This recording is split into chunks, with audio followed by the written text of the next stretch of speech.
you catch it? Sorry.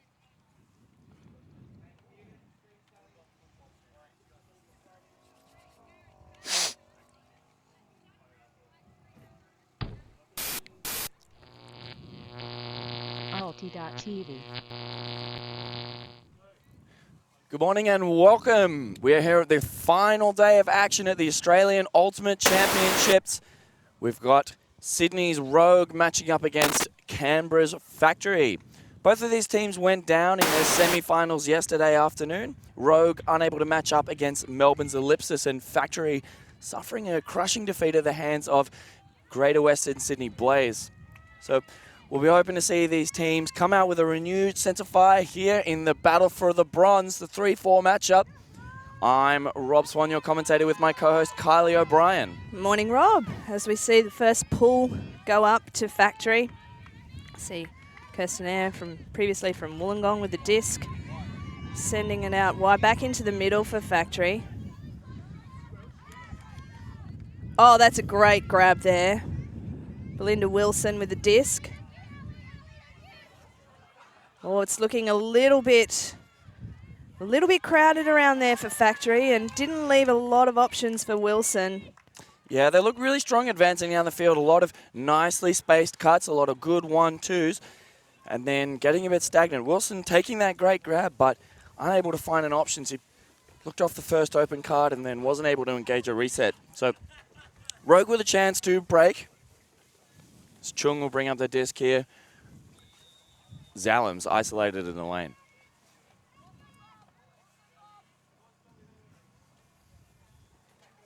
Moving well. Oh, shut down the inside. Zallims has got a receiver. She's leading Bob out there. Taken easily. Wang streaking to the end zone. She's taking the continuation. They're a meter away here. Nice movement from Rogue down the field. Resets back to Bub. Fakes the shot. Bites. Gets the mark to bite. No options at the moment. She looks around. She's got O'Neill in the end zone. Rogue breaking to start. Well, we might have a call here, though. No. And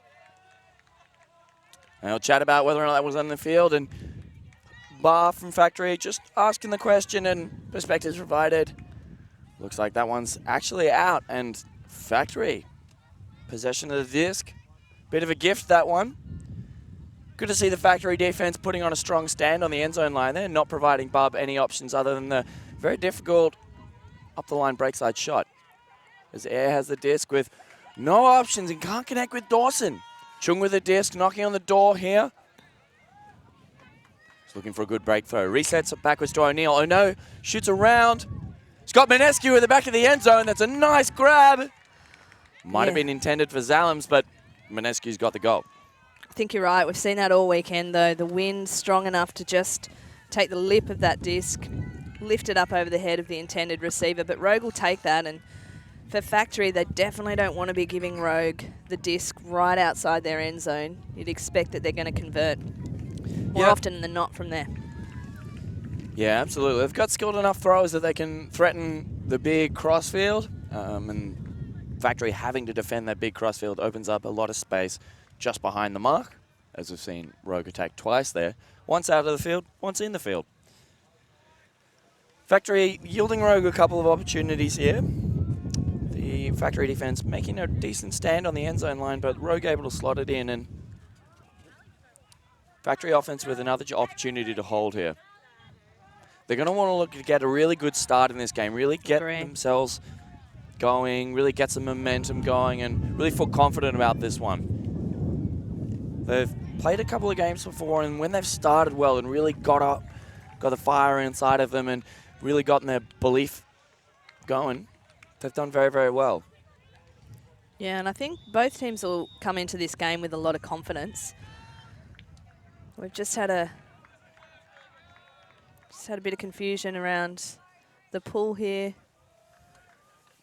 Signals from the game advisor, so that's going to be a re-pull. But yeah, Rogue, for those that didn't watch the quarterfinal game yesterday between Rogue and the Chaos team from Perth, Rogue looked out of the game for all money there. They were down 8-5 at half. Chaos came out, put a couple of points on, down 10-5, and huge comeback from Rogue to take that game 15-11. But Factory's had the edge over Rogue throughout the regular season, as we see Edie with the disc. She moves it infield to Suzuki, back to Edie. Oh, that's a great grab because there was some fast finishing pressure there. So Foster's done well. Back to Edie. She's just such a linchpin of this offense for the Canberra team. Kim Spragg. Oh, that is one of those throws where you rethink halfway through the throw, but she was not able to stop her momentum. Very convincing fake. She even let go of the disc. That is unfortunate for Factory, but gives Rogue another opportunity. And Geo Rock pops it up. Ruiz, fantastic grab from Ruiz. She has the speed, she has the read, and it's 2-0 Rogue. That is not what Factory wanted to do. That's unfortunate. They give the disc to one of the strongest throwers on the team. Sprague's doing so much for this Factory offense, and just very, very cheap giveaway there.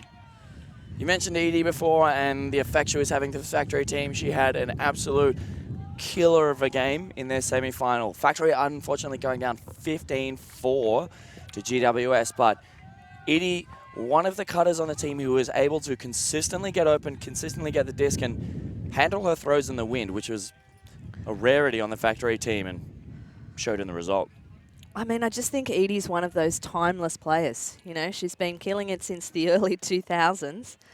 And I just don't see her slowing down at all. She's so agile around the disc. She's one of the hardest players to mark. I know certainly as a previous coach of teams that have come up against her, you always had to work out how you were going to shut... You can't shut her down, but how you can minimise her effect. And I think the Canberra team's got a few of those sort of players. They've picked up Erin Dow this year, previously playing with Rogue, but originally from Canberra, so she's come back to Factory. And, of course, Kim Spragg recently moved to Canberra, so she's picked up with the team as well. And so they've got some big guns and big throwing arsenal. Let's see if they can use it here. Air finds Grange. Grange goes to Dawson. Blue Bottle's teammates. Oh, Dawson looks long. Dowell under the end of it. It's sitting, but that's just turned over, and that edge will take it out of the field there. That's another throw that we've seen so consistently this weekend. So throwing from the right-hand side of our screen to left, we've seen throws that have come out on this near sideline, and we've seen throws that have sailed long on the far sideline. That's a bit of a misfire there. Disc back with Dawson to Dow. Big fakes from Dow. A little bit of help D coming in there from Ladamatos. Osmond with the disc. Finds Dawson. They're moving well. They're resetting well. Not able to generate a lot of meters, but good patience here. Finds Grange. Grange shoots into the end zone. And that one's picked up. Looks like a pick might be signaled, but... Well, that was sailing very deep, and I think Dow might just be signalling now that didn't really affect... Yeah, Grange, with the thrower, threw that and saw the pick call and immediately said, I didn't hear it, it didn't affect me.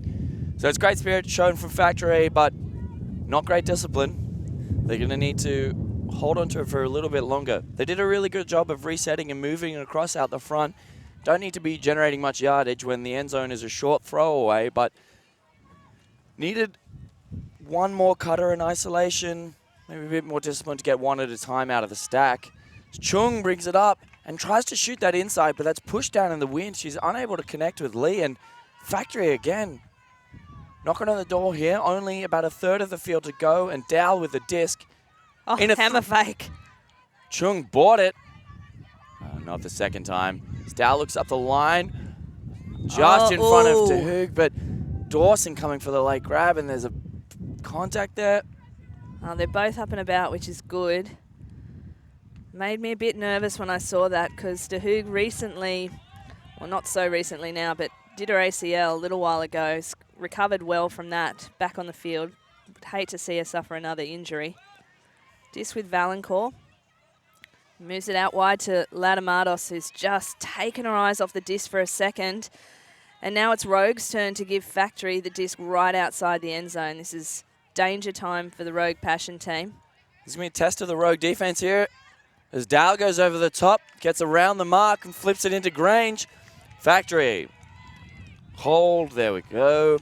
on the board for Factory. That'll be a good confidence booster for them. They'll feel good about this one, and the Rogue team, they can't be too disheartened. They had a number of opportunities and they weren't able to make it work, but in the end, that was just one offensive hold for this Factory team, and they had to really grind and really make it happen. So it's going to be interesting to see if they're able to get a block on this Rogue offense. Yeah, and I'm going to be very interested to see how many points are scored down the upwind side, on the upwind side of the field. So right-hand side of your screen, the end that Rogue is at the moment. I think Rogue will be really happy that they've got one in there early, because that wind just feels like it's picking up a little bit. Absolutely. It's been threatening all across the tournament. It's been affecting various games to varying degrees, and we've seen that powerful throwers able to hold the edge of the disc going into the wind are worth their weight in gold here. Factory absolutely has a number of cannons, but Rogue, I'd say, nearly equally skilled around the disc. Perhaps not as separated into handler as Cut as a lot of utility players. But Rock, a pure handler here, has the disc. Goes around to Perkins.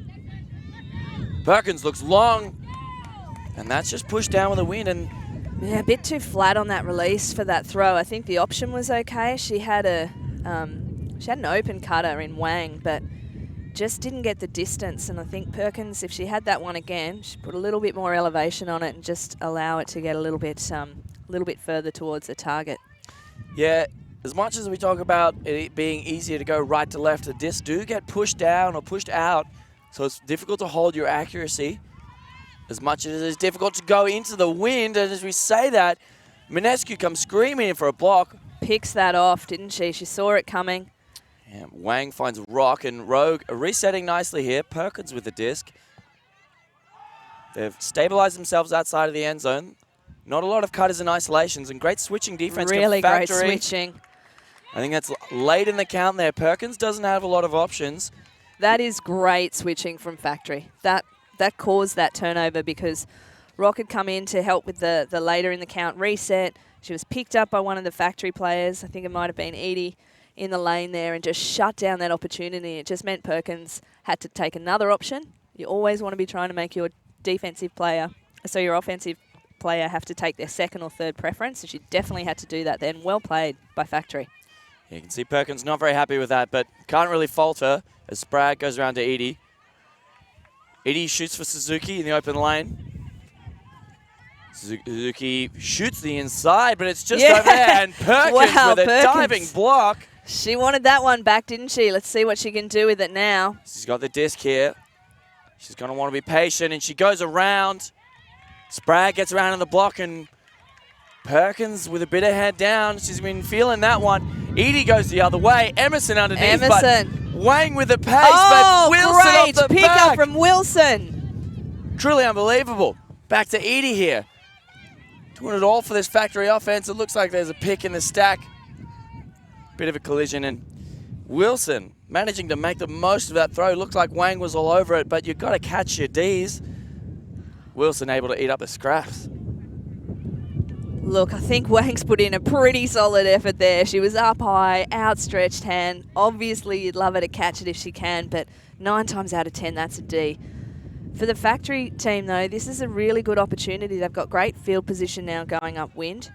You've got the person with the disc in hand that you want to see in Liz Edie, and their cutters are looking strong out there. They've got some really great cutting patterns going on. Yeah, they've done a lot better isolation and able to make space and attack one-on-one matchups much better than they were doing in the semi-final already. Their offense looks a lot more dangerous if they can keep it consistent going into the wind. We can see them. Just discussing what this stall's going to come in on. This will be important. Break back for Factory. Leveling the scores nice and early here. Not letting Rogue take control early. Rogue absolutely focused on the start of the game here. Big mark from Ruiz. Edie looks off Sprague up the line and then shoots it eventually. Sprague with the height. And now with the patience out front. Shoots it. It's gone over the head of Emerson, and Sprague Half a second. That is a missed opportunity there, because we've talked already previously in games about Rogue not having a lot of height on the team this year. And Spragg, obviously 5'11", she's got height to burn. Absolutely, and she's just taken a half second there to make the throw nice, but it's sat up in the wind and potentially a bit of miscommunication between the Rogue receivers there. The disc dropping right between Minescu and Wang. I think Minescu probably could have had a go for that, but she thought that Wang was picking it up. You thought, I thought, and Spragg goes the other way, and Suzuki makes a great bit of that one, but Ewan able to hold space and just really in the position that Suzuki wanted to be in. Rock picks it up. And Suzuki gets the better of her this time. That's a matchup I want to be watching across this game. She was hunting for that block with Suzuki. Absolutely, and Edie shoots inside, and Suzuki can't hold on to that one. So having a big impact here for this Factory team, the former captain of the under-24 mixed team. As Rogue go the other way, Perkins with the disc. Perkins resets wide, finds Minescu. Good cuts coming from the Rogue team. I'd like to see them offering something deep, because that shot goes up, but it's a really long range for Rock to hit. They need to be studying their cuts from a little bit closer, and fortunately for them, that's a bit of a gift from Factory. Suzuki not able to hold on to that. Perkins wants to go early. She's pushing the pace there, and that's a much better around. She lifted the front edge of the disc, and it's held up for Wang. Goes inside to Ruiz. Continues across to Ewan. They're ready to shoot here. That's a good holster. She's waiting for an isolated cutter as Wang pulls out of the space. Floats it out to Rock. Takes it nicely. Fakes the hammer. She's got Ewan on the open side. But there's a pick called. And if Ewan stopped there, that'll be because the pick came before the throw. If the pick is called when the throw's in the air, obviously play continues until it's either a turnover or a completion. So Rogue here with a chance to hold on, managing to stave off the Factory counterattack, and got a chance to put it in here on the downwind end zone. Yeah, and looking at the positioning of the Rogue offensive players at the moment, I think they'd like to tidy things up and allow themselves to be able to use that width of the field. They've got a good vertical stack on one dump, but not a lot past that, and Rock with not a lot of options as there's another pick called. So I think you're absolutely right talking about this spacing of the Rogue cutters at the moment. They're generating a lot of picks and not able to get anywhere on the field.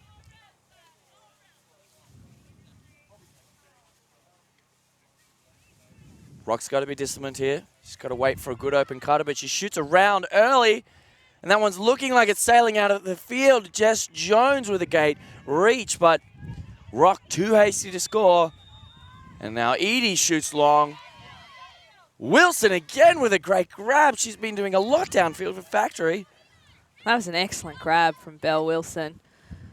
Shoots inside to Emerson, but it's at her knees and she can't close her hands around it.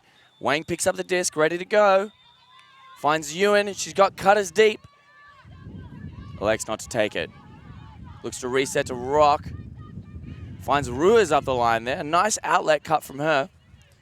She goes up the line, looking at Wang, but that's well blocked by Factory. Well read on that late horizontal up line. I think that's Ringland with the block, and that was very timely, because Rogue looked like every time Rogue looks like they're going to start to get things moving, Factory have been able to just hold them up for a little bit, which is great. Great throw to Edie there. She launches with a backhand. It's Wilson on Wang, but Wang getting there first, able to seal the space. It's a good play from Wilson. A bit at that one would have taken her right through Wang's hips. She's done well to avoid contact, and Wang doing a great job to shepherd the disc there. Rogue taking a bit more slow approach here. In previous games, they've looked like their static start offense has been a bit better. It's enabled them to set up the stack that they're looking for and get the isolation they want. As Rock goes up the line to Perkins, and Perkins puts one into the air. Oh, Perkins she's not happy with herself at the moment. And I can understand why, because she's working really hard out there, but her throwing accuracy at the moment is not where she wants it to be and not where it normally is. So I think she'll make some adjustments in the game and pick that up, as we see Spragg with the disc, out to Suzuki, out to Ringland. Oh, and Wang with a block, coming screaming through, getting the better of Wilson this time.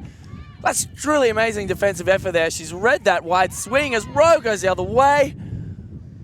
Rock puts it out, hoping that one's going to curl back in, but it's straight out the sideline. I think Ringland got a big piece of that on its way through. It was always going to be difficult going wide around the mark like that, and Rogue have put themselves in not a very good position here. They've got not a lot of field to work with and a lot of defense to play. Spragg, disc in hand, good matchup with former teammate and good friend Perkins. Spragg goes over the top. Emerson at the front of stack, and she tries to grab that one and we can't quite catch it. Emerson always in the right spot, but not completing her catches at the moment as Rock picks up the disc, goes to Munescu on the break sideline. Ewan with the disc in the center here, providing a bit of stability. As Rock with a jink up the line, and she's going to want to shoot it from here. It goes, and it's out of the field yet again. Munescu showing great athleticism to get up in the air, but unfortunately, for no result, because that disc was out. Yeah, it would have had to be the greatest, and beating greatest, barely getting the catch, going back into the field. It's a very, very tough ask, and Rogue just playing fast and loose with the disc here.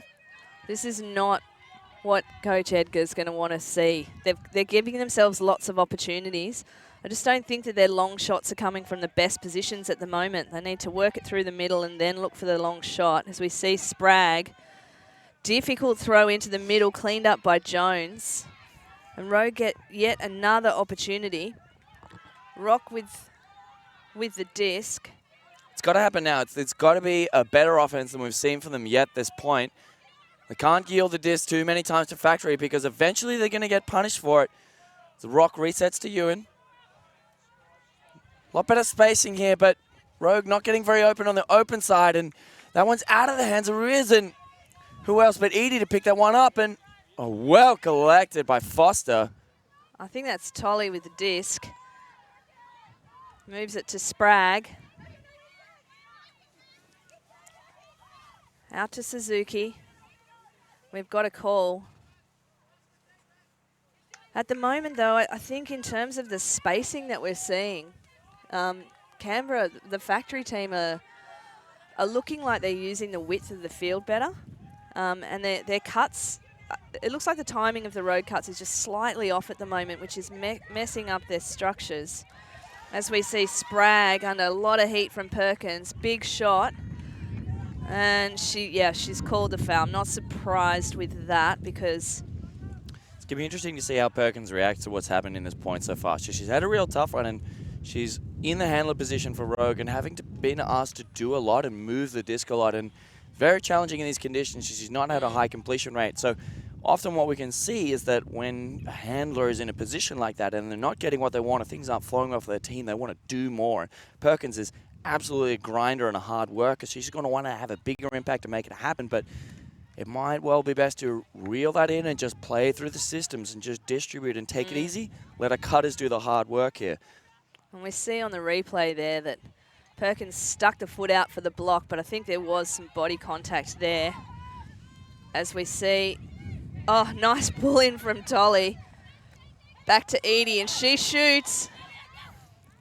Just not quite enough on it, but that was a good cut from Wilson. Threatening, they're threatening Factory. This could turn out to be a pretty crucial point in this game. It's been going for quite a number of minutes. It should have been a fairly easy hold for Rogue, but right now they're looking rattled. They're looking uncomfortable against this Factory defense, and they're really deep. Their cutters are really, really deep. As we see another disc sail out, and I just feel like there's a bit of isolation of the handlers going on there. They're obviously looking for the deep shot, but it needs to come from a strong position. Yeah, I think what they're doing, a lot of their cutters are looking to go really, really deep and work from that space, and that's pulling them out of position. It's meaning that they're really far away from the handlers, making these undercuts even harder. Edie with a disc, shoots to Spragg in a small space. Wang's threatening, but Spragg gets the body position early, and Factory take the break. That's 2-2. Yeah, and Liz Edie has had a couple of goes at that particular throw into that corner, and this one she absolutely nails. And I think Having Spragg as the receiver is something that Edie would have been very happy about. Spragg, good position. Yeah, really great defensive effort from Wang there, coming off her player and screaming across that open lane, avoiding the contact with Spragg, but big frame in the place, unable to get around, and that's a great grab from Spragg. One of the things I really liked watching in that point was the Wilson-Wang matchup. Both devastating cutters and defensive forces for their teams, and neither coming out the clear victor there. Wang with an amazing layout block, and Wilson some diving grabs for scraps. Yeah, there's some great matchups going on out there, aren't there? One of the ones that I particularly enjoyed in that last point was Ruiz and Edie. So Edie, we've talked about her already, the wily veteran, still with speed to burn and agility to burn around that disc. But Ruiz, one of the under-24 young guns, one of the fastest players on the Rogue team, and she's obviously been given the job to do against Edie, and I think it's going to be a case of how much she can use her smarts as well as her speed to try and limit Edie's impact. Yeah, Rue is a very disciplined one-on-one lockdown defender, very, very effective in that role. But wily offensive players there, going to make it hard for her. As Valancourt gets every other up to about halfway for Rogue. And like we were saying before, their offense is slowed a bit, but Chung with the disc here. Shoots long, but that one just not with the leg, so Rogue happy to put it, but there's just no option there in the center of the field at the moment. Tahoog with the disc. A lot of pick calls in this game, and as we see, both teams spread pretty widely across the field. Boyle taps it in. Tahoog puts it out to Dow, but it's too wide. Credit to the dump defense of Valancourt there, making it really hard for Air to get open there as Chung shoots long. That's a bit better, but Tahoog is well on top of Boyle. It was a bit of a hasty shot there. It's Factory go the other way. Very nice pickup. The shot comes early. Lee's patrolling deep there, and it's well out of the reach of Dowell and Grange. So both teams playing pretty loose here and looking for the long ball. It's going to be interesting to see which team is able to adjust and open up that underspace. There's a lot of deep cutters, very, very free, but even those longer shots have to be coming very, very early, and those cuts need to be starting from really far under, because if that disc drops, and it has been all day, it's going to be very difficult to yield it deep. Lee with a disc, back to Chung, and it's just through the hands there. You can see that Another frustrated hand clap. Back to Dow, pops it over the top to Grange. That is a ruthlessly efficient punish from Factory. 2 passes, and that's 3-2. Yeah, they're going to be pretty happy with that, I think, Factory, because after that long point, for them to get that critical, upwinder, essentially, although the wind has dropped a little bit now, coming a little bit more in gusts, for them to then have a really quick turnaround and score, that's the sort of thing that is, for Rogue, is going to be a little bit deflating. So Factory will be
So Rogue bit on the back foot here.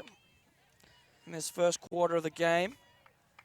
Undoubtedly. I mean, I think the upside for Rogue here is that they're far from their best at the moment. So they've got a lot of room to improve, and they just need to make a couple of tweaks to get right back in this game. As we see Chung to Valancourt, back to Chung. They have another opportunity to move it up the field. But another overthrow there from Chung, and sees yet again Factory with good field position. Dow is going to be bringing the disc in. Be interesting to see what her shot choice is here. She'll always look for the end zone. As we see that go up, pinpoint from Dow. Beautiful throw. I think she's picked where she is on the field, and that's the high side of the field. The wind is very right to left, but it's also a little bit coming in towards the camera, so she's able to put it up there, put the right edge on it, have it just ride the wind perfectly. And that just shows the experience of Dow. Former Firetail. She's played a lot of Frisbee, as I said, initially. Well, she's from South Australia initially. She's played some fair bit of Frisbee in Canberra as well, and Sydney for the last number of years. And that just shows her experience. She will always look to the end zone first, assess her options, and if she sees anything that she even vaguely likes the look of, you better believe that the Frisbees come in that direction. Yeah, it was interesting to see a number of the Rogue defenders had come a little bit off their players, come into that open lane, really banking hard on stopping that open side cut, but in turn, it allows a very skilled thrower like Dow to just drop it in on the break side, and there weren't any defenders in position or able to make a play, and just like that, Factory have rattled off 4 breaks in a row and are in a commanding 5-2 lead. Rogue need to be holding downwind here. This is their chance to stabilize, reset themselves, and work it downwind. So going downwind presents its own challenges, but at the very least, opens up that deep shot for them if they can control the edge. It's going to be interesting to see how Rock, O'Neill, Perkins, the throwers on this line, choices they make and what sort of offense they're looking to run. As the pull drops in about halfway and O'Neill fields it. She's got Ewan deep and she leads her out. Ewan with a great grab, slowing down just in front of the end zone now. And this is where Rogue need to be disciplined, where they haven't been before. Ewan looking to reset to O'Neill, but she's very well covered by Grange. And Ewan without the discipline that she needed, looking for O'Neill, but Grange putting on a lot of pressure there, able to stay open side, stay between O'Neill and the disc. Yeah, that's unfortunate because that first cut from Georgia Ewan was a typical cut for her. She set up Dow, so thought she was going deep initially, faked back inside and then went. But really good match D on the line to keep Rogue out. And Factory the chance to go the other way, and Air just can't reel that one. Nice bid from Spragg, but Perkins with a quick disc looking to get it. And it looks like Ewan's dug that one out of the ground. No, hasn't. Good spirit by her to recognize that one. Dal with the disc. Factory looking to go up into the wind again, hunting those breaks. Resets to Tolly. Back to Dal here. He's got Air on that open side. Lex not to take it. High in the count now. Good D from Rogue here. Resets around to Tolly. They're going to want to keep it out of the hands of Dal here. Tolly goes wide. Bar with the disc. Bar goes to Grange. Grange goes up the line to Dow. She's got Wilson out the back. Fakes the open side, shoots that backhand. It's sitting nicely. Wilson is underneath it. And she's hopped that one in. That's a goal. Factory. That is an incredible punish. Grange shooting that one like a laser up the line, putting Dow into space and giving her the chance there to just fake and put exactly the throw that she wanted. Lead Wilson out into the end zone. And that is yet another Factory break. They're screaming out in front, 6-2. That, for me, is the way that you want to play this wind. As you can see, the throws can still go up, get a reasonable amount of distance on them, but it's all about the position that that initial shot is coming from. And Factory then doing a brilliant job, I think, of taking a couple of passes, moving the disc, getting Dow into a position which is the perfect position for her, that power position where she can launch and she has enough time to assess what throw she's going to want to make. Props to Wilson as well, because the timing of her cut was excellent. She was all alone down there and they were able to make it look easy, Factory, that point. What wind Absolutely. when you look at that?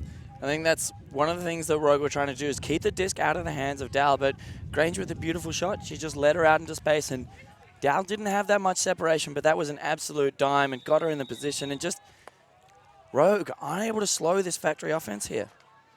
Yeah, I think they might be looking to maybe put on a different defensive look, would you think, on their next option? Yeah, this would be a time to change it up and do something different with their defense. They're not having much success with their one-on-one match, but they've definitely got a large arsenal here. So if they can hold this offense and put one in here, then they'll be in with a chance to do something different. Chung with the disc to Bub.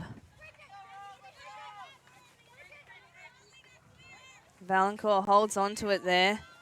Across to Zalams. This is looking a little bit better from Rogue, just the shorter, sharper passes punching through. Well picked up by Bub. Gee, she's been strong for them this weekend. Back with Chung. She looks through the middle, sees an option she likes, but it's an overthrow there. Little high for Boyle. We see that wind playing a little bit of havoc again. De Hoog to Edie. She launches. That's not going to be successful. But you can see the intent there still from Factory is that they want to play position. They're saying to Rogue, prove to us that you can make it up all the way up the field. Disrespecting this Rogue offense, and they've been right to thus far, so we'll see if they can prove them wrong. Lee with an overthrow, looking up line to Zalams. Rogue need to tighten this up. They looked really good at the start of this point, advancing well into the middle. A lot of sideways passes, not letting the Factory defense get into the position and taking those wide open windows. But they're seeing small ones now. Edie with the disc. Chung putting on a very active mark. Out to Hine. That's going to go just over the head of Ringland. But again, we see Factory not prepared to spend a lot of time with the disc in hand down close to their end zone. Yielded a short field turnover before and were immediately punished for it, so we've learned the lesson very quickly. Latamados comes through the middle. This time, Boyle's able to grab a rising disc. Back to Latamados. She's put that one well out of the reach of Zalams. Ringland able to just clean up the scraps there. De Hoog is going to have the disc in hand. And Edie. Oh, that's a nice effort from Dawson there to try and clean up the overthrow, but back with Latamados now for Rogue. Valancourt comes wide to Lee. Valancourt screaming up the line, opens it up on the inside for Latamados, who punches through the centre to Zalams. To Chung. Oh, we've got a call though. It's interesting to see how this Rogue offense is working. There's a lot of players sort of slowly moving around the disc, so they're most effectively looking when they've got someone screaming for that undercut. But if they don't get it, they've got a little bit of a tendency to hang out for a few seconds. You can see Lee there has had the disc a couple of times, and she's moved it well in a small space, but she's waiting around at the moment, and Dawson is threatening that area. Yeah, they need to be clearing out hard, don't they? As we see Chung across to Valancourt. Back to Chung. See Lee now coming in, takes a good strong grab with a defender, Dawson right on her. That's a good matchup as well. Nice throw out to Bub. Back to Lee. Bub's working hard as well. There's no lack of cutting there as we see Zalams to Boyle. Wide. Zalams going to have to do a lot of work there. Too much of an overthrow in Canberra. The Factory team through Liz Edie, moving it speedily up the field. Edie's everywhere, and she just punches it in, casual as you like. That's DeHoog with the score. Liz Eady must have taken 4 or 5 passes and catches in that passage of play. Wow. Even before a mark was on. Wow. Caught that block and was moving before Rogue even knew what happened. And it's very difficult. I think one of the things that is working really well for Factory at the moment is they're keeping the disc in the hands of their very strong throwers. And so all of the difficult upwind passes that are being made by the very strong throwers, and they're attacking with that. Rogue, a much more balanced out system, and they're passing it through all of their players regardless of their throwing strength or their cutting strength or where their strengths lie. So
So it's going to be interesting to see if they come out with a zone or a help defense set, but they've got to do something here. This is an opportunity for them to get their legs under them, and if they've been playing with a bit of nerves, a bit of uncertainty, one of the best ways to shake that out is just to get on defense and run.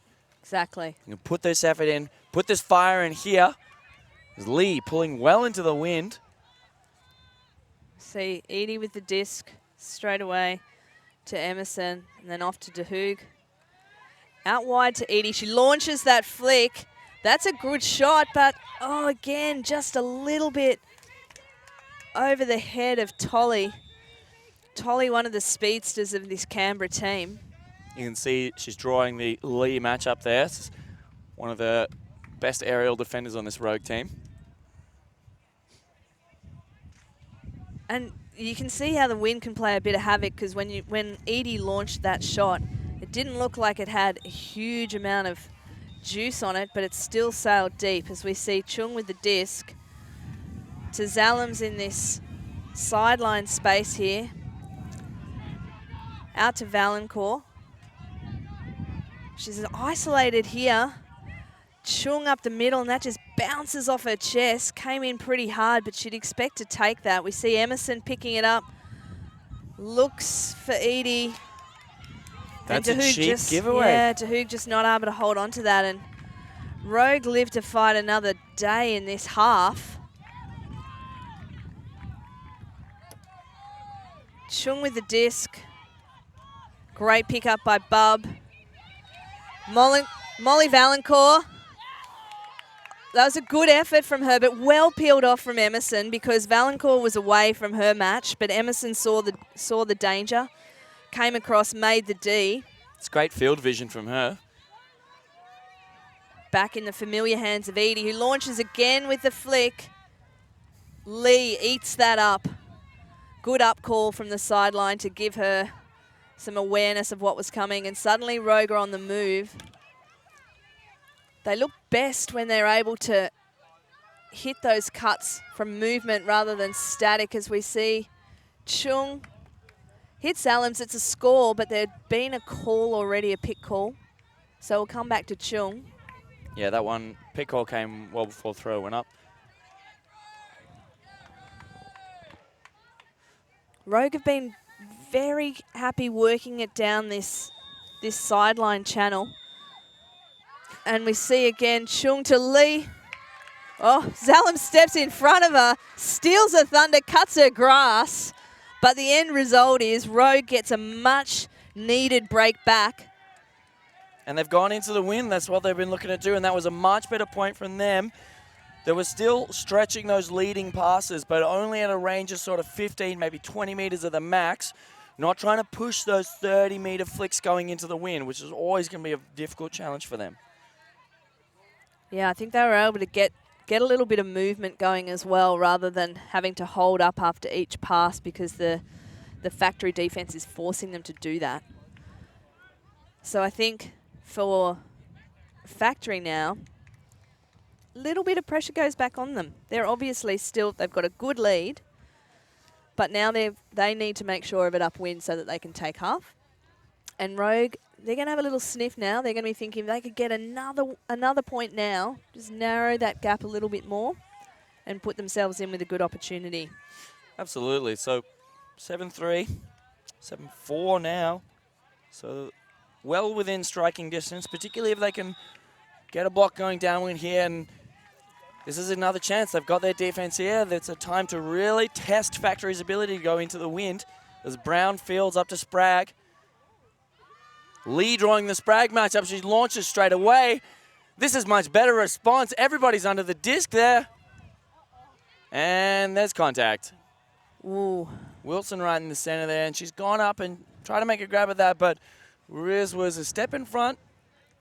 Would have been very difficult for a nice, clean grab to come off without any contact with so many players in a small space. You can see Perkins out the back waiting for those scraps to drop to her. Yeah, I'd love to get another look at that, because we're on the... Look, just to give some context, we're a long way away from that call, but Ruiz certainly looked like she had position under the disc, and it looked like Wilson was coming over from behind her. Yeah. So and contact often occurs like that, but it's interesting to see who gets up into the space first. Wilson looked like she had the hand on the top, so yeah, it's all about whether or not she pushed Riz out of the way on her way up, or whether she went straight vertically, and what Riz is doing as well. So that'll be contested, and we'll come back to the thrower. So maybe a bit of a gift for Factory here. Keep the disc in the hands of one of their strongest throwers, and Factory a chance to go upwind here. And Spragg, just a bit too high for Dow. Perkins put a lot of pressure on, made that cut fast. Dow's coming in really, really hot and couldn't grab onto that one. So Rogue coming on the regular offense here. Lee isolated in the lane. O'Neill with a disc. O'Neill goes around. Lee's there, but Spragg reads that perfectly. And O'Neill doing a great job to lift the front of that disc and prevent it from being pushed too far by the wind. But in doing so, slowed it down. Give Spragg enough time to scream in there, get in front of Lee and make that block. Good job from O'Neill. Gets it right back. I'd love to see Rogue move this disc into the middle of the field. They've just been playing in that narrow channel. There's your wish. Bub with a disc in the center. She's been a powerful downwind thrower for them. A lot of good edge control. Minescu with the disc. Minescu around to Bub. That one's bounced, but she's held it well under pressure from Dow. Looks like there's been a bit of bump and grind in the stack. Yeah, a little collision there between Hind and O'Neill. I think O'Neill's feels like maybe her cut was impeded, but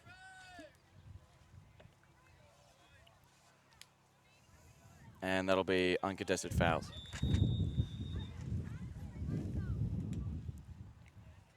Bubble retain the disc here for Rogue, but their stack is quite deep. There's a massive amount of space, so It's good to see them opening up that underspace, but it's going to make it difficult for them to threaten as that swing goes errantly wide, and Aaron Dowell is able to knock that one into the ground and is now marshalling this factory offense. That punishing backhand up win.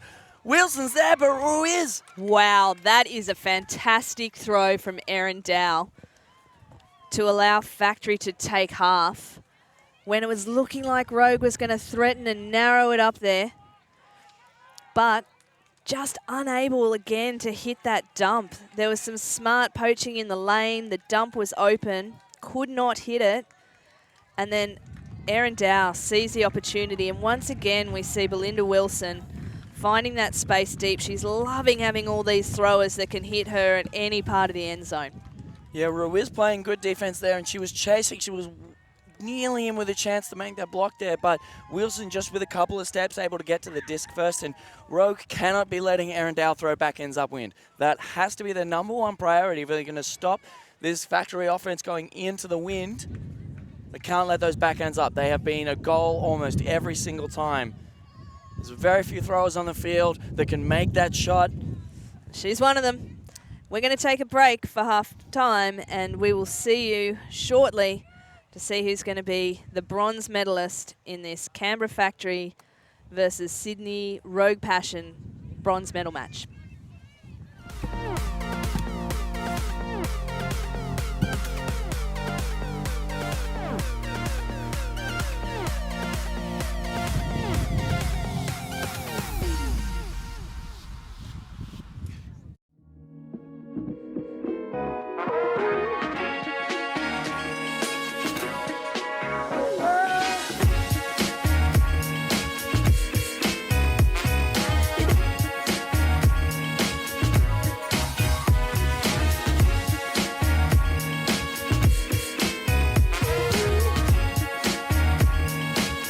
House party win!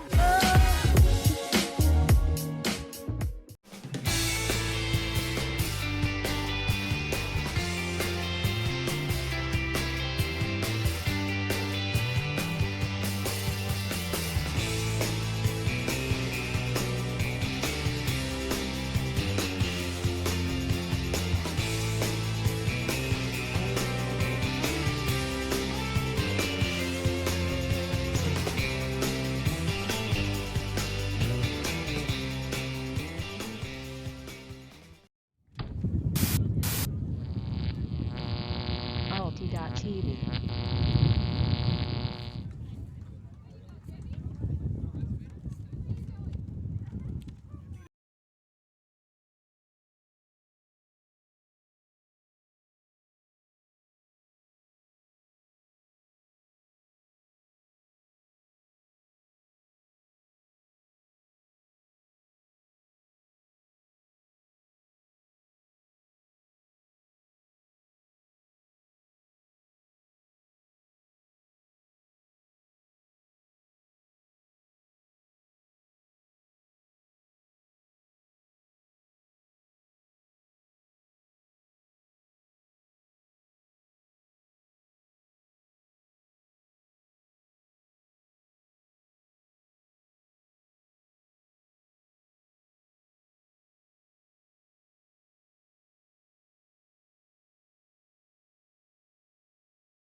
Welcome back to the second half of our bronze medal matchup here in the women's division of the Australian Ultimate Championships between Sydney's Rogue and Canberra's Factory. It's been a really exciting first half of action with Factory screaming out to a 7-2 lead and Rogue clawing back a couple of points but letting Factory take half 8-4. It's been a really throwing-dominated first half. The difference in skill between the two teams really showing itself. And I don't think it's necessarily because Rogue don't have any incredible throwers. It's just Erin Dow, Liz Eady on this factory team. Kim Spragg. Just making a huge difference, absolutely. And Erin Dow, backhands into the wind. Just Money for jam. absolutely. And that's got to be Rogue's #1 priority in this second half. They need to be closing out these big shots coming from the throwers going into the wind. And cleaning up their end zone offense. Rogue have looked really, really good until they're about 5 meters out from the end zone. They've turned it over there about 3 times and yielded 2 breaks to factory that way. And I'm not sure that the clock's working at the moment, but we're just over an hour into this game. So there's still plenty of time to play. Absolutely. We'll more likely get to 15 than we will get to time cap. Scoring's been happening at quite a decent rate. There were some very long points early, but things have tightened up now and these teams are able to put it away. It's been mostly factory in this first half. So Rogue coming out on offense, going right to left. I think one of the things that's been the difference between the two teams, early on we saw both teams trying to shoot and play for a lot of field position without a lot of success, but Factory seems to have been able to string together some short, sharp passes to get themselves moving and then hitting those strike shots in both directions from about halfway down the field rather than trying to overshoot their long shots. And Rogue just not quite coming to the party on that yet. So we see Chung with the disc. She winds up to hit the backhand, but goes with the flick instead. And we see O'Neill doing a great job holding position. She really used her body then to keep Emerson away from the disc, and that's great vision, great read from Kath O'Neill, and Rogue will be very happy to knock that one over early. Get themselves back to 8-5. You can see a lot of high fives happening, good body language from the Rogue girls. They know they can come back. They did it in their quarterfinal against Chaos. They'll back themselves in this situation, but they need to have a couple of strong points just to really swing the momentum away from the Factory team. Absolutely. Now's the time. If they can go upwind here, they'll put themselves in the position they were in just before half, but they were unable to convert at the time there. So if they can go upwind, then they should have a, relatively speaking, easy downwinder. But that's not going to be in the Factory plan, is it? Absolutely. Factory also with the opportunity to go downwind here. And starting with the Frisbee. So Rogue is going to have to do something defensively. They've employed almost entirely a one-on-one match defense. Yeah. Coach Edgar trusting their athleticism, making small changes, potentially talking about how differently to mark the throwers and force different kinds of throws in this wind. Yeah, and the wind has died off a little bit, hasn't it? And it's sort of coming and going in gusts rather than being really constant, which we've seen for a lot of the weekend. Yeah, Lee with a great pull, filtered by Air. Edie to Air. Air looks in the middle and... massive bid by Valancourt, unlucky. Dawson with a dive and grab. Edie in the center there. Just moving it well. Ringland there. Minescu coming around on the mark. Edie with a dish. She shoots long. She's put that one in the air. Wilson's underneath it. Wow. She's been an incredible receiver for this Factory team, and she does it once again. That connection between Edie and Wilson. It's not the first time we've seen it this game, and it's almost like as soon as Edie has the disc in her hand, Wilson's eyes light up, and she just heads very quickly to the end zone. Absolutely. She's got a great nose for space and foot speed to match it. Big hands above the head, and she'd never look like dropping that one. So that's 9-5. Factory hold their lead here. So Rogue are really on the back foot. They've shown their ability to hold downwind in this half. They need to be consistently doing that and putting themselves in the opportunity to get a break. But Factory responding very well, looking basically unstoppable. Good to see a couple of quick points scored as well. So we had a few really long points, multiple turnovers, multiple missed opportunities. And now, straight after half, both the teams have had a chance to refocus, and we see immediately. 2 holds, no turns. That's the kind of high-quality ultimate that we want to see for this bronze medal match. Yeah, and as much as we talked about the wind having a bit of a die down at half, maybe it was just resting like the rest of us. Sprague able to push that one up into the wind, fielded by O'Neill at about the brick mark and put some spice in your life there, but able to control it. Advances to Wang, and here's his own defense and Factory. So this is a new challenge for this Rogue offense. Wang looking patient, resets to Ewan there, but Ewan not taking the wide option to Rock. Rock crashing into the cup here, and Ewan throwing the late dishy. Yeah. That's... Rock trying to go over the top, but big 2-hand block, and I would have preferred to see a late shot to the end zone rather than a hammer over the top. Don't want to yield short field position. A Factory have shown their ability to punish.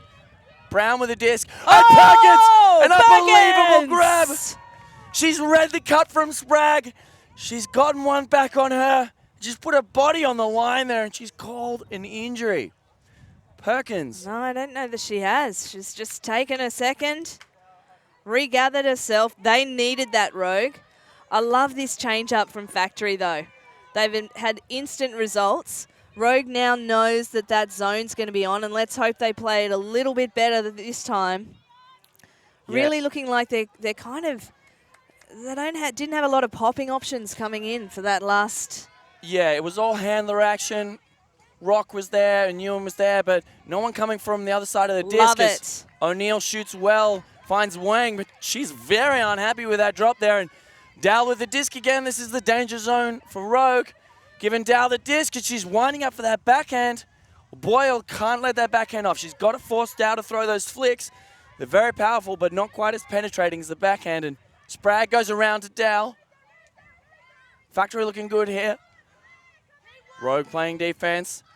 And Dow shoots that flick. Oh, and that's nearly reeled in, but just can't close her hands around that. Foster, unlucky. She did a lot of work there, and we see straight away Factory back into that zone. But now Rogue able to get it moving a little bit. They'd be keen to do that, but no, Factory's managed to reset their zone. That's good work from them. Yeah, Ewan with a bit too much patience with the disc there, looking off the quick move, but Rogue going down the sideline now, Wang into the middle. It's a beautiful lefty flick. Now Rock not with a lot of options, but we can see the players coming back for her here, and Wang on the line. Wang goes up to O'Neill. O'Neill's looking deep there, and she's got Ruiz. Ruiz about a meter out. It's got to be patient here.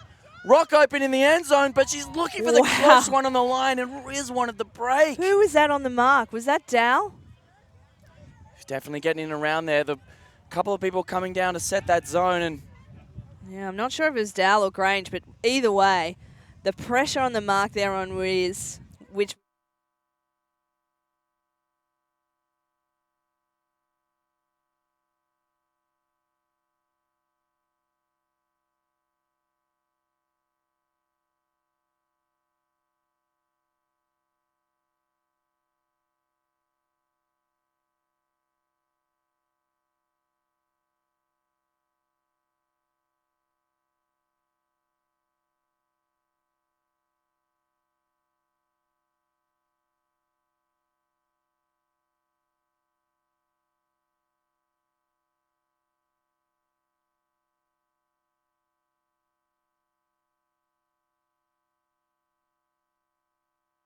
stopped them.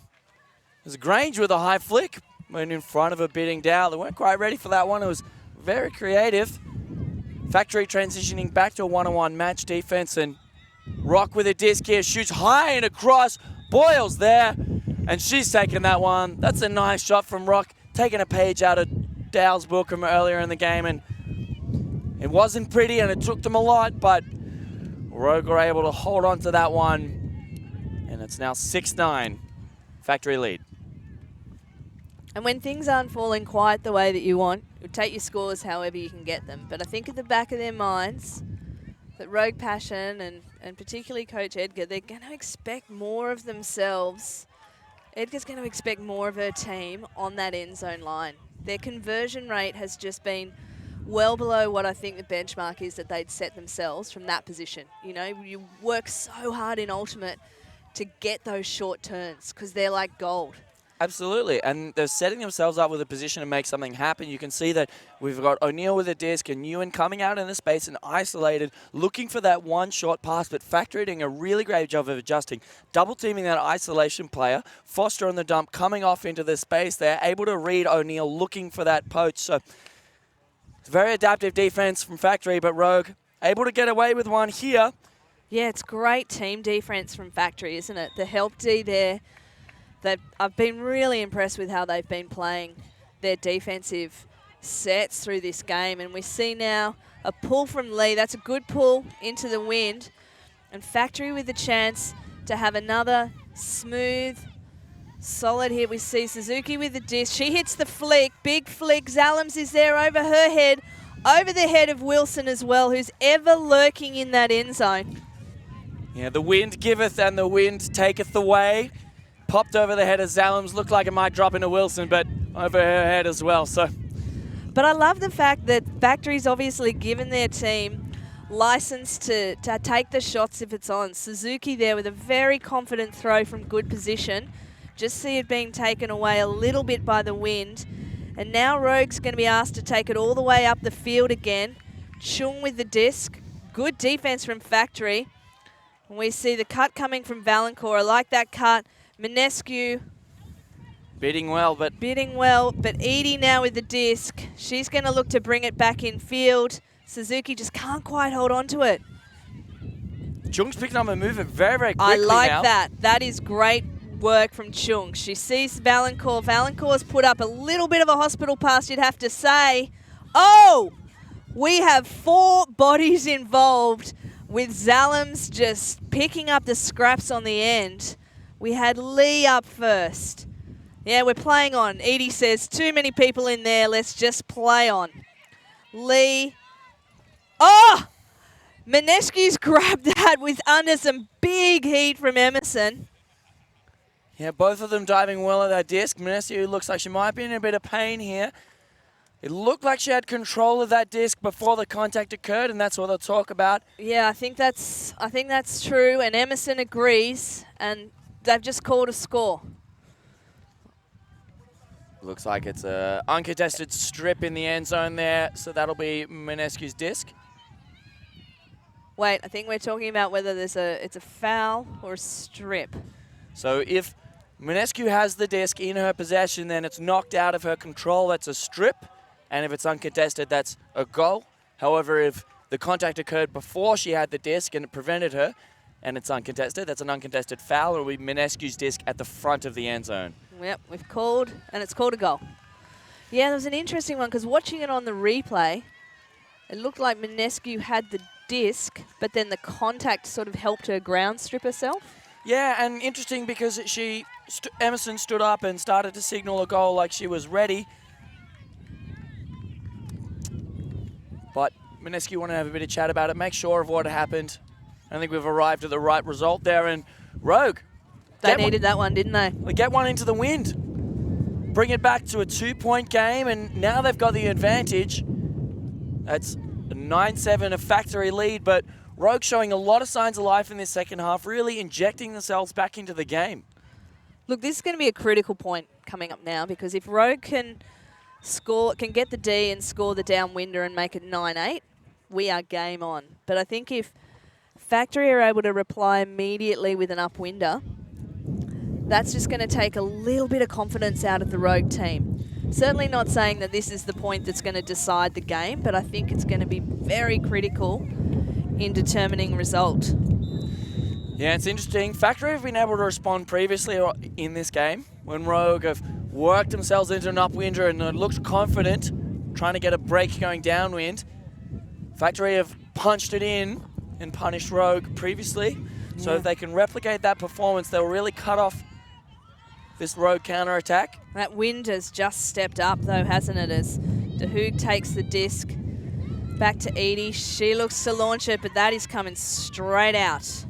And that's what Rogue wanted. They put a lot of defensive pressure on there, still holding that match defense, trusting in their athleticism, and the throw just forced out of the field, about the halfway mark, and Chung's going to bring it in. See, Factory, a very spread out defense there.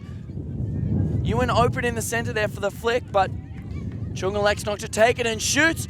Ewan's got to get it in the end zone.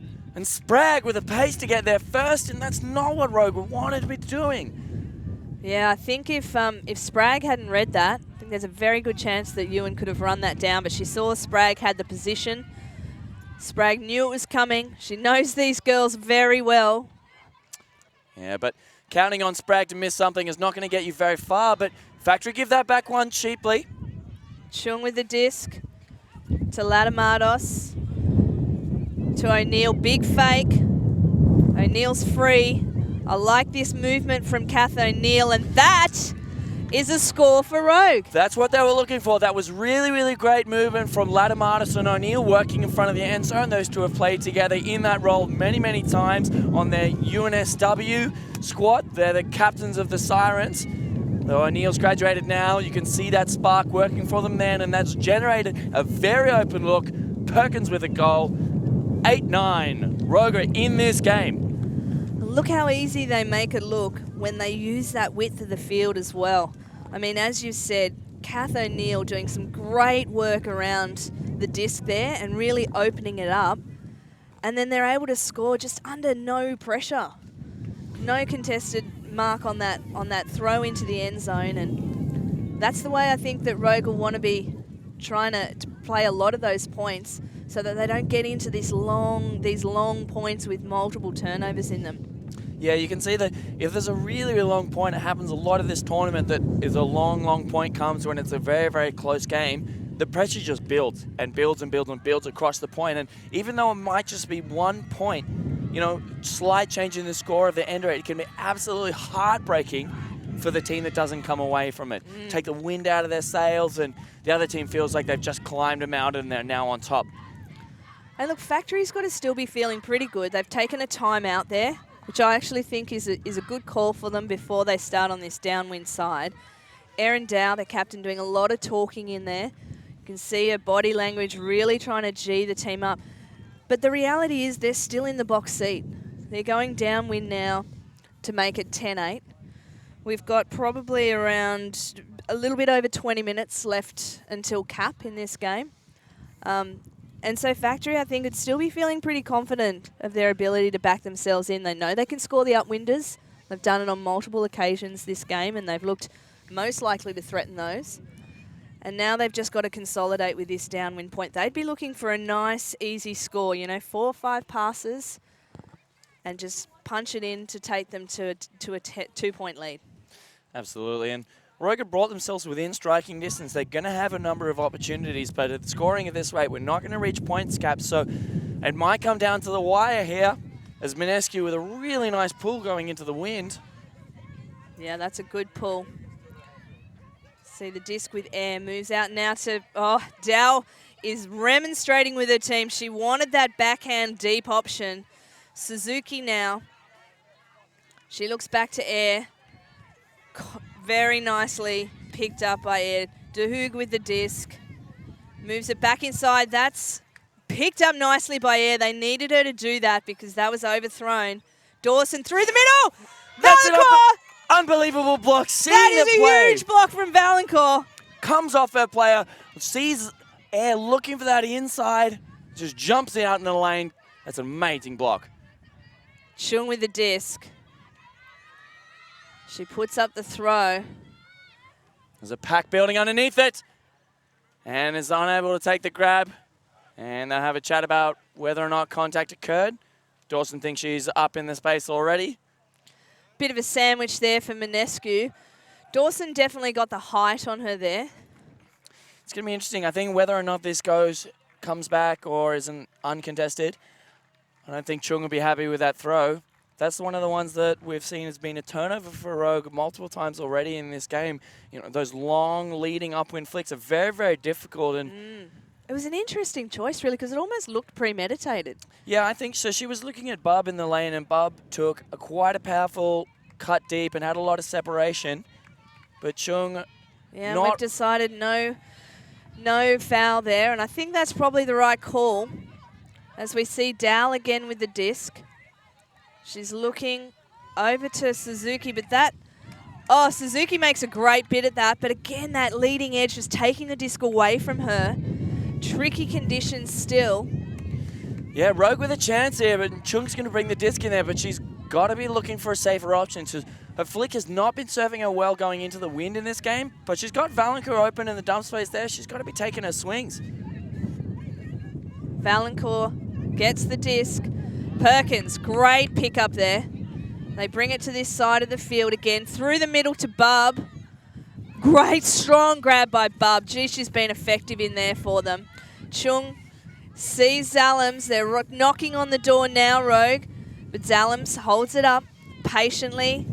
Good grab from Chung. Still caught in this corner.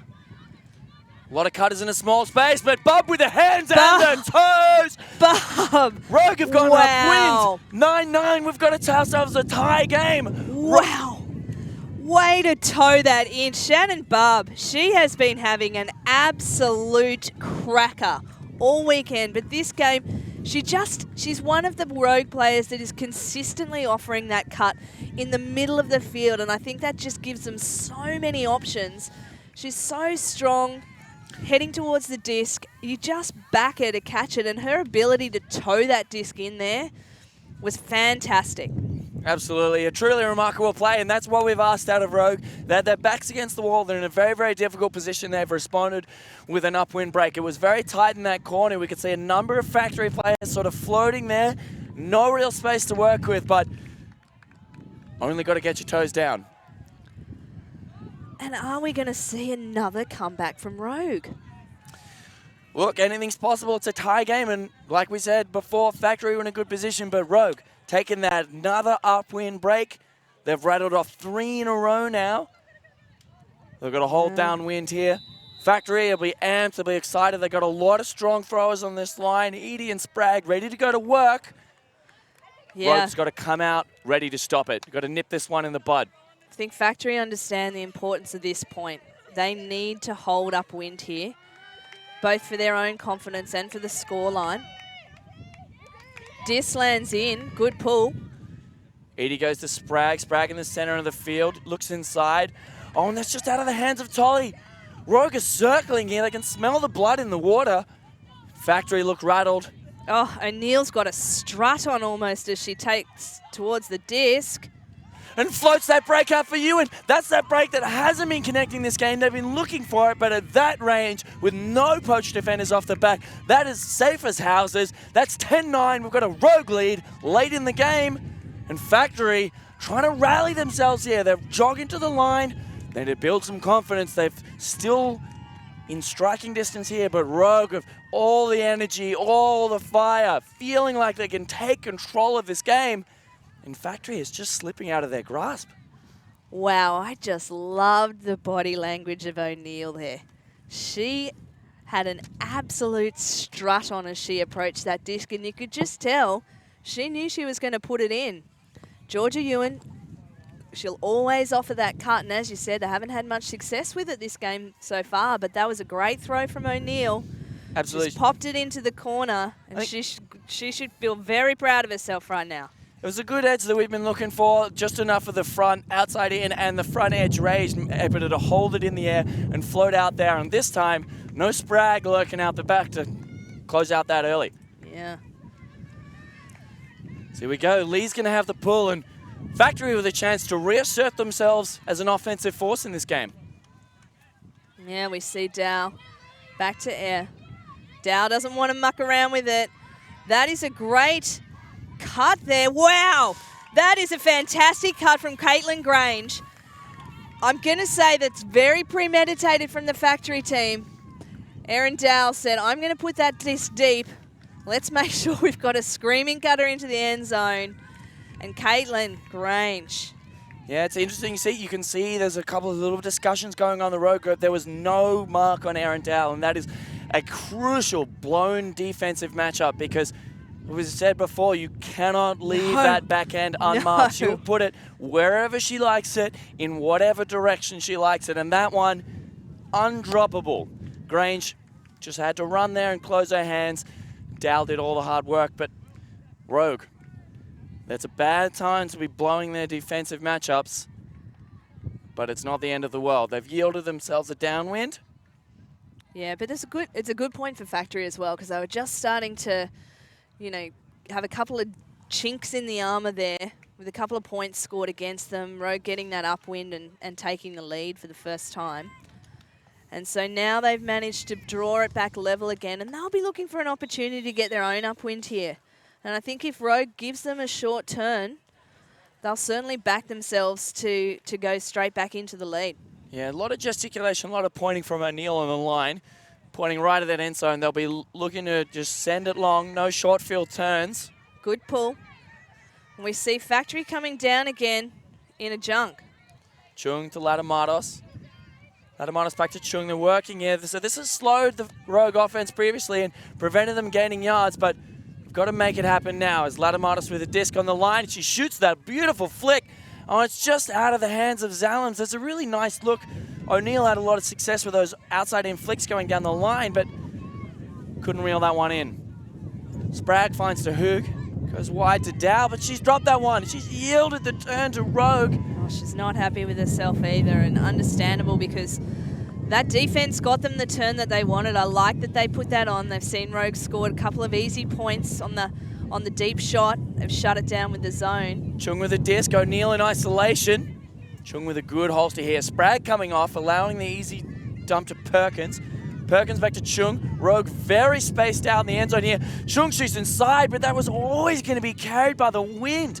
That's not the end zone offense Rogue are looking to play. O'Neill and Latamatos put on a clinic before, moving it sideways, dumping and resetting until there was a wide open cutter they could hit on the chest with not a leading pass. And Chung trying to force a very difficult leading inside pass going down into the wind, and predictably that sailed out the back. Well, we've talked about this before, haven't we, that Rogue's end zone offense has just not been what we would expect. But luckily for them, they get another opportunity to perfect it. Unpunished there, really. Factory just not doing what they needed to. They're giving themselves opportunity. They're forcing Rogue into tough decisions, but they're just not capitalizing. They've been doing that earlier in the game, but they're slipping now. It's Chung with a disc again.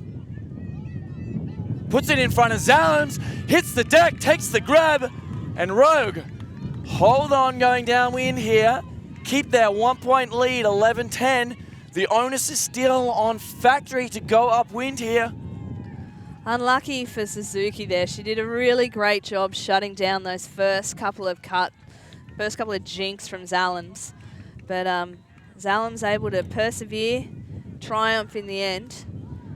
And Rogue with a, you'd have to say, less than convincing hold based on their previous couple of points, but at this stage in the game, they're not going to care. Absolutely. So it says, we wanted to see some cleaner end zone offense from Rogue. They've looked quite good when they're a little bit further away, but when they're very, very close to the end zone, they've often tried to force something there like that, and Chung playing a bit loose there, so it's going to be interesting to see if they have a little bit of a timeout, a little bit of chat. O'Neill and Chung, very, very experienced players, forming a solid rock on which this Rogue offense can be built. And O'Neill having a cracker of a game thus far. Chung struggling a little bit in the wind, but she's got the talent to make it happen here. See Deb Lee with the disc in hand. That pull, not as far as we've seen some of her other ones go, and Edie snaffles it up immediately. Oh, but Deb Lee with a huge block. She knew that one was coming. She's read it. She's cut it out. Now she's threatening the goal. Oh, another flyer. Oh, she's got it! Unbelievable. How did she do that? How did she do that? Oh, I hope you're ready to see her play some professional ultimate later in the year, but I'd pay money for this. Oh, hold on. We've gone a little bit early with our excitement. Is saying that there's been some contact over her shoulder. I mean, I've got to see that again on the replay because Lee definitely went up early, came down, and went again. Yeah, there was definitely an early jump. I think a lot of the ladies in the pack there thought it was going to drop early and it would. A little bit of a bump, so there might have been contact there, but it's The question is whether or not that affected the looks second play alright. on the disc. To me, that looks okay. Straight up there. Maybe that's the contact she's talking about, is that first leap from Lee. Yeah, interesting to know whether or not that was incidental or whether or not that was affected. So I think what we might be seeing is that Lee's like, first jump. Though, yeah, you had it, but I didn't feel as I had the opportunity to jump for it because you had your hand on my back. So unless it's retracted, it's a contested foul, ladies. Yeah, I still have the same opinion. I don't think I obstructed you. Okay. Send it back. Nice, ladies. All right. That's a contested foul. That one will go back to Chung. And I think as much as that was an amazing grab from Lee, Rogue has definitely gotten away with one there. That's not the kind of shot that they're going to be wanting to put up in the end zone. That's it. And you could hear the chat on the field there. Air saying she felt like she didn't have the ability to go up because there was contact from Lee on her. Lee not agreeing with that position, but as you could hear from the game advisor, Lucy Alexander, if they couldn't come to a resolution, it's a contested foul, it goes back. And we see Chung with the disc again in the middle of the field, and she's got a redo, and I think she might be looking for a different option this time.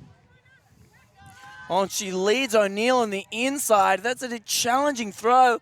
Chung not adjusting to the wing, but oh, Debley is fired up. She has thrown herself in front of that backhand from Air, which has gone straight out. And Rogue find themselves again with some great field position and the opportunity to get another upwinder. it's going to be interesting to see if they can close here. They've shown a lot of difficulty closing on the downwind end zone, and upwind is going to be extra challenging. So I want to see some adjustments out of Chung. She's looking for a lot of crafty inside throws, but those are getting snaffled by the wind. Let's find a nice open cutter.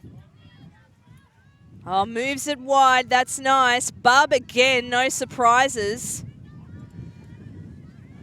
Bub holds the disc up now. She's looking for options.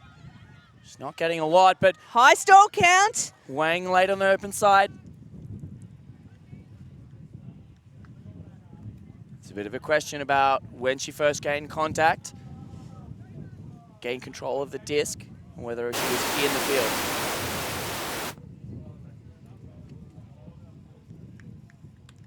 And that one scored a goal. Unreal. Rogue looking to ice the game with an upwinder. That's 12-10 Rogue lead. 12-10. Wow, this is the time in the game when you want to be getting that upwind break. So we're sitting at 92.5 minutes into the game. So we've got 7.5 minutes of time until we hit the cap. Factory have just taken a timeout. And Rogue really in the driver's seat here, breathing down the neck of that medal, but they can't let off. Factory have shown their ability to go upwind repeatedly, as have Rogue late in this game. That's it. I mean, I think this next point, I can understand why Factory's taken a timeout because they must score this next point, in my opinion. Absolutely. If Rogue take a 13-10 lead, there's not enough time in the game, and if they're able to consistently go downwind, they can hold this small lead out to a win, and that'll be that for Factory. So Erin Dow, some choice words in the circle there, having a chat to the team about what they need. They're just in a very, very difficult position now. They're on offense, but going into the wind, they're going to need some magic. Maybe a big Erin Dow backhand to a streaking receiver in the end zone. But they've got to be able to manufacture that, and that has come from great sideways movement and a bunch of different looks and a bunch of different angles towards the end.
viable deep shots. Working well on this break side, though, as Minescu has the disc on the line. She looks to lead Valenka, but that one just a bit too floaty, and Valenka's run underneath it as Factory's off to the races. Dal with the disc, and she shot that flick. It's absolutely penetrating. Oh, Minescu coming in hot there. Looks like there may have been some contact. Well, yeah. I mean, I think for sure Foster's. Oh, no. Not enough to have had any impact on the play, I guess, is what Foster's saying. That's good to see. They'll let that one play. It looks like the disc may have been well through her hands before she impacted her. Might have just been a little bit of a late arm bang. Oh, Rogue moving to a different offensive look now with their isolation of cutters in the middle. Yeah, as Rock goes to Valenka, but she's caught it and then ground stripped herself. And this is a short field turn that they've yielded. Dal with the disc, Suzuki out in front. Suzuki shoots inside. The short field turn kills Rogue for that point, and we see absolute clinical offense there from Canberra. They know that that's a huge opportunity, and they're not out of this game yet. That's the up-winner. They've responded. We thought that Rogue had iced the game and really closed the door late when they took that up-winner, but Factory responding in kind like they have, and Rogue just letting them back in, yielding that short field turn. That's not where they want to be. Now they're on the back foot here. If Factory can hold downwind, we'll have a tie game.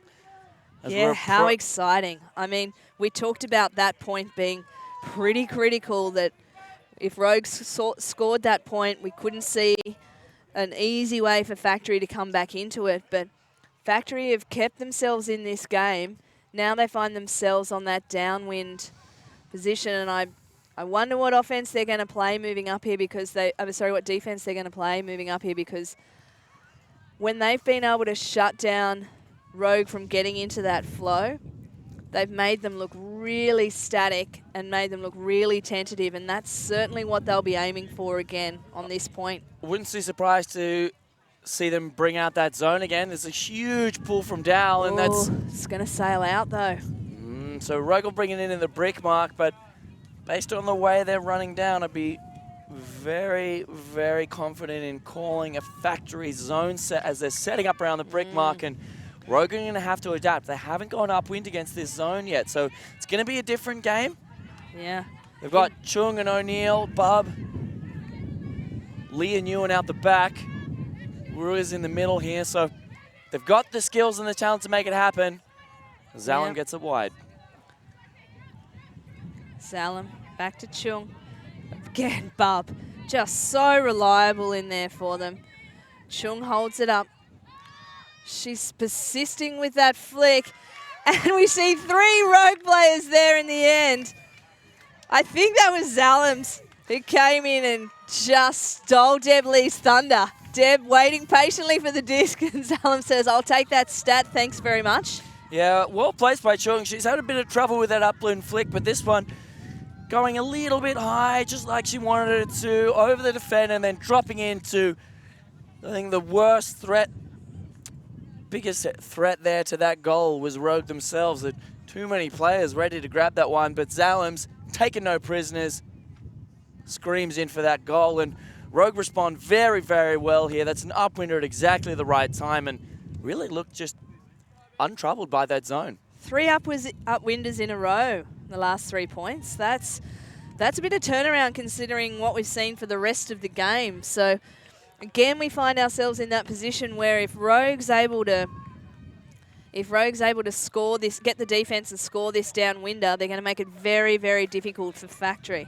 Yeah, and I think, was that just time cap that we heard? Absolutely. And it doesn't really matter at this point because it'll either be a game to 14 or a game to 15. So if Rogue can hold downwind here, they'll give themselves a number of game points, but Factory obviously not wanting to let that happen. Yeah, well, it'll be a break for Rogue downwind, right? Absolutely. Well, we thought they could do it last time. They thought they could ice the game. And Factory responded very efficiently. Will we see a 4th upwinder in a row scored? This team's getting it done in crunch time as Sprague finds Edie. Rogue still holding the one-on-one defense. Air on the sideline. lot of throwing strength here with the factory team. Spragg up the line. Jones has switched on to her. Goes around to Suzuki. Suzuki, a beautiful around. That's lovely. Finds Ringland. Tolly in the middle, a high grab. She goes backwards, finds Suzuki. Edie, open as you like. A lovely switch by Rogue. Goes around. Latamatos goes deep, puts the mark on well. Edie with no options, goes backwards to air.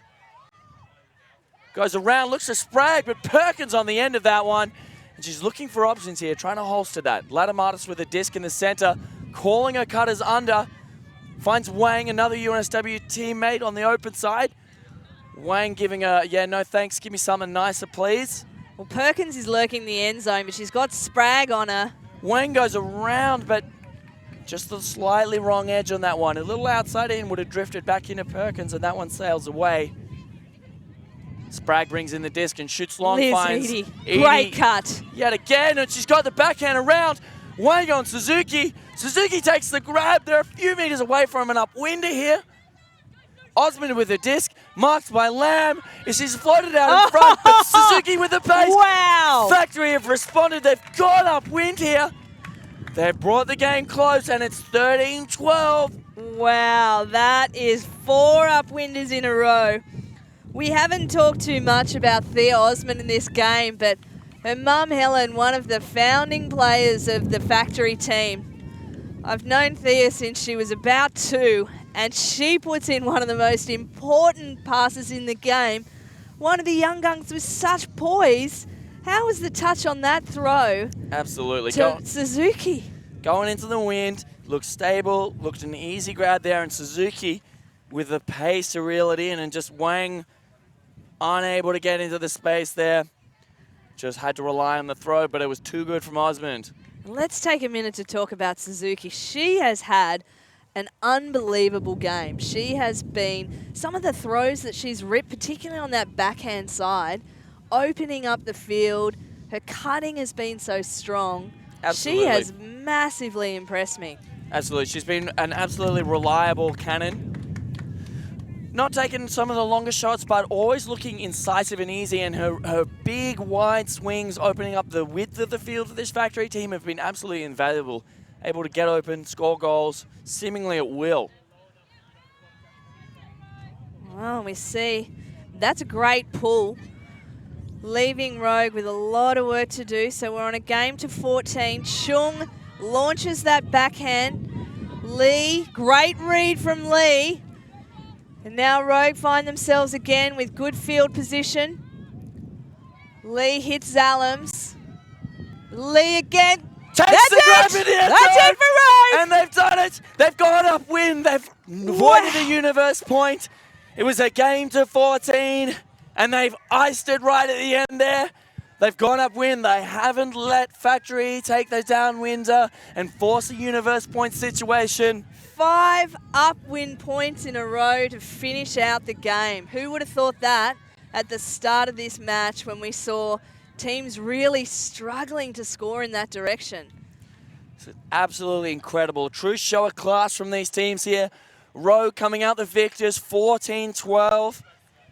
Both teams getting it done in crunch time. And Rogue managing to come back a massive early deficit, a late mid-game run, and just eking out just enough of a lead late in the game to secure the bronze medal. This has been truly a classic matchup. I'm sure they'll watch this one over and over again. It's been a pleasure to bring this to you. So coming up next, we'll have the men's division final between Brisbane Mammoth and Sydney's Colony Plunder. It's looking to be a very exciting matchup. We're really happy to bring that to you on the stream. I've been your commentator, Rob Swan, here with Kylie O'Brien. Thanks for having us. Join us for the gold medal matches later in the afternoon.